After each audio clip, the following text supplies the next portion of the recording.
Պարոն Տոնյան, մենք սպասում ենք ճիշտ որ ասեմ ձեզանից ավելի պրոակտիվ ներկայացնել մեր երկրի ընդհանուր տնտեսական մոդելների, ապագա զարգացման, ինչ ոլորտային առաջնահերթություններ ունի մեր երկիրը, սակայն մենք լսեցինք, որ դուք արել եք ինչ-ինչ քայլեր եւ դուք գրեթե չպատմեցիք այն ապագայի մասին, որ առաջարկում եք մեր հանրությանը, ինչ ապագա ունի մեր երկրի տնտեսությունը։ Ուշադրություն դարձնենք, որ մենք գտնվում ենք տնտեսական բարձր ցիկլում, այսինքն պղինձը պատմականորեն ամենաթանկ գնի վրա է, պատմականորեն ամենաթանկ։ Կա ռուս-ուկրաինական պատերազմ, որի արդյունքում միլիարդներ են հոսում Հայաստան։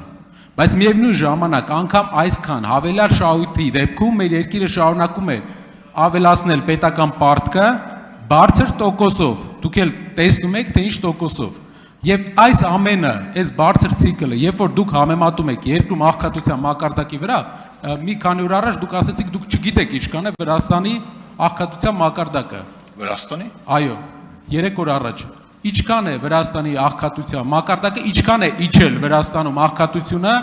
18 թվականից մինչև վերջի ստուգված տարին։ Եվ ինչքան է իջել Հայաստանը, խնդրում եմ պատասխանել։ Պարոն Կարապետյան, եկեք սկզբից սկսեմ։ Նախ մենք քննարկում ենք հանձնաժողովի նախագահի ֆունկցիան, այսինքն այստեղ տնտեսական քաղաքականություն մշակող մարմնի ներկայացուցիչի սա քննարկվի կառավարության ծրագիրը, վարչապետը ներկա կլինի, նախարարները ձեր հարցերը կտակ, բայց մի կարևոր բան, մեր անցած տարիների արդյունքների մասին եւ մեր ծրագրերի մասին մենք ձեզ չենք ներկայացել, մենք ներկայացել ենք այդ ամեն ինչը մեր ընտրողներին, եւ մեր ընտրողները այս ձայն են տվել ու մանդատ, որպեսզի այդ ամեն ինչը շարունակենք։ Իհարկե գայթակղությունը մեծ է, որ ես հիմա սկսեմ ձեր ծրագրի մասին խոսել, թե ինչպես է 300,000 աշխատատեղ ստեղծելու, ինչպես է օրինակ մի կողմից հարկային վարչարությունը թույլատնելու, մյուս կողմից ուժեղացնելու, ու սենց բազմաթիվ հարցեր կարող եմ տալ,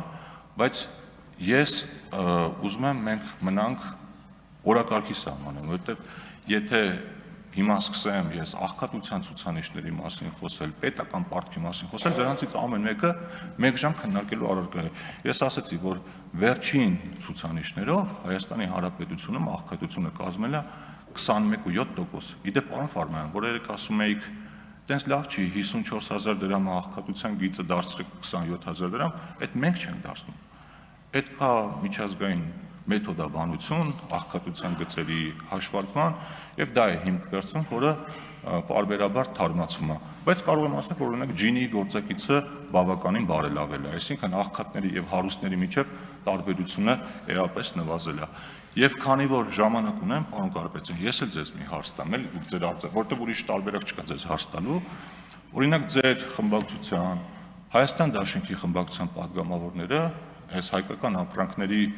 սահմանափակումների համար մեղադրում են մեզ, ասում են ձեր քայլերը, սա քաղաքական որոշում է։ Ես երեք կարդում եմ,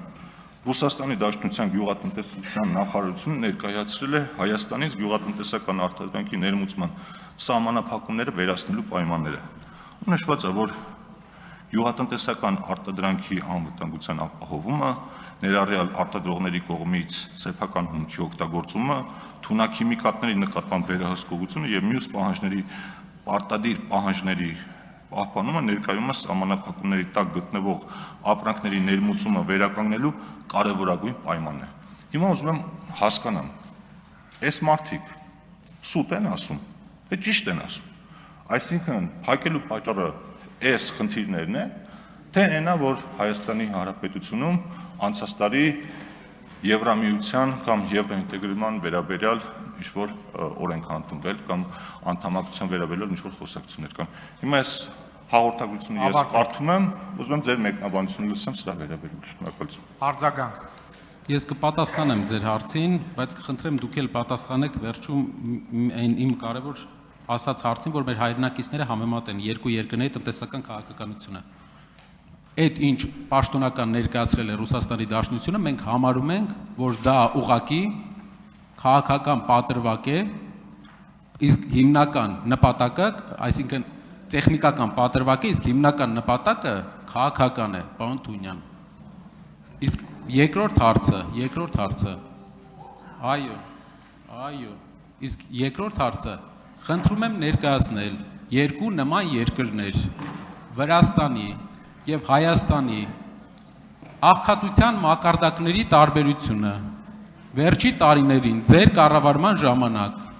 եւ Վրաստանի կառավարման ժամանակ ինչքան է տարբեր։